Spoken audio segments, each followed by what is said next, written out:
You're not failing, you're comfortable. And that's worse. You have just enough to not panic, just enough to not quit.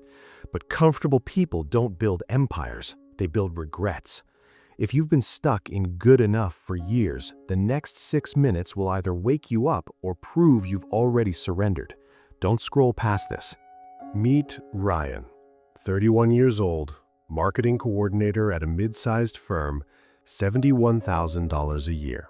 Nice apartment, decent car, health insurance, a girlfriend who doesn't complain.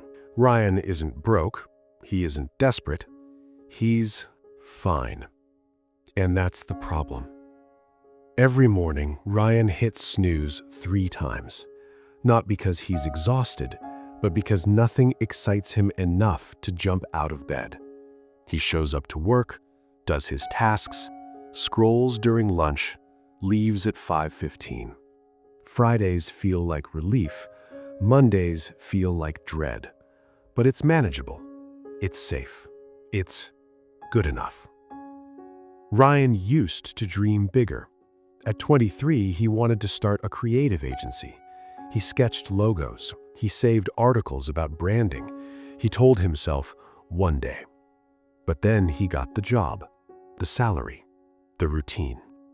And one day became someday. Then someday became silence. Years passed. Ryan stopped sketching, stopped reading, stopped imagining. He was too comfortable to risk it, too settled to disturb the peace. One Thursday evening, Ryan attended his college reunion. He wasn't excited, but he went. At the bar, he saw Jake, his old roommate. Jake looked tired, but electric. He'd launched a design studio 3 years ago. It was small, chaotic, but his. Ryan asked, "How's it going?" Jake laughed. "Honestly, stressful.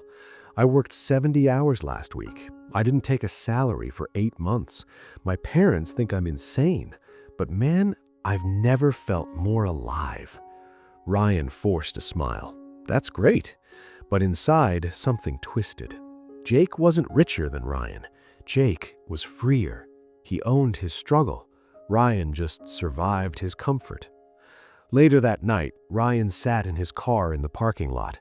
He looked at his hands. Clean, soft, unused. He whispered to himself, "When did I stop trying?" The answer was clear, the moment he became comfortable. Ryan went home and opened his laptop. He searched his old folders. There it was, his business plan from 2018. Untouched. A ghost of ambition. He did the math. If he'd started 6 years ago and worked just 10 hours per week on the side, that's 520 hours per year. Over 6 years, that's 3,120 hours. People build entire companies in 3,000 hours. But Ryan had 0 to show, not because he failed, because he never started. He traded his dream for a paycheck that made him feel just secure enough to stay stuck. Ryan realized something brutal. Comfort isn't peace. It's a slow anesthetic. It numbs you into thinking you're fine while your potential dies quietly in a cubicle. The next morning, Ryan didn't hit snooze. He woke up at 6 a.m., terrified but awake. He opened a blank doc and wrote one sentence.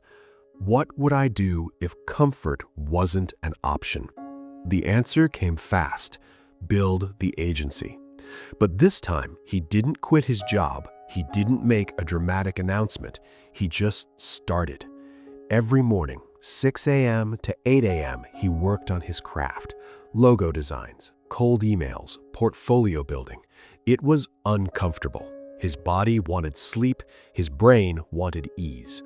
Month 3, he landed his first client, a local coffee shop. $600 for a rebrand. It wasn't much, but it was momentum. Month 9, 3 clients, $2,100 a month on the side. He still went to his job, but he no longer needed it emotionally. He had an escape hatch. Month 14, Ryan's side income hit $4,800 a month, more than half his salary, and he'd done it all in 2 hours every morning, the hours Comfort tried to steal from him. 22 months after the reunion, Ryan walked into his manager's office. He wasn't angry, he wasn't dramatic, he was just done renting his time. "I'm resigning," Ryan said calmly. His manager blinked. "Did you get a better offer?" Ryan smiled. "No, I built one." He left the building, sat in his car, and exhaled.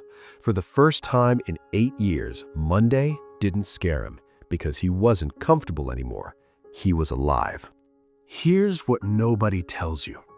The opposite of success isn't failure. It's comfort. Failure is loud. You know when you failed. But comfort? Comfort is silent. It convinces you that good enough is the goal. It whispers, "Why risk it? You're doing fine." And 20 years later, you wake up at 53 in the same chair, same salary, same life, wondering where the time went. Comfortable people don't starve, but they don't feast either. They survive in the middle, too safe to fail, too scared to win.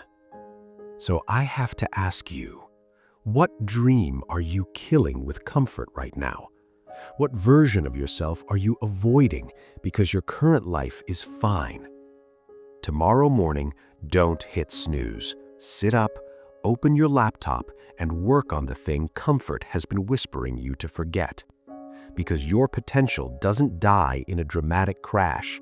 It dies quietly in a comfortable bed on a Sunday morning when you choose rest over rise. Stop being fine.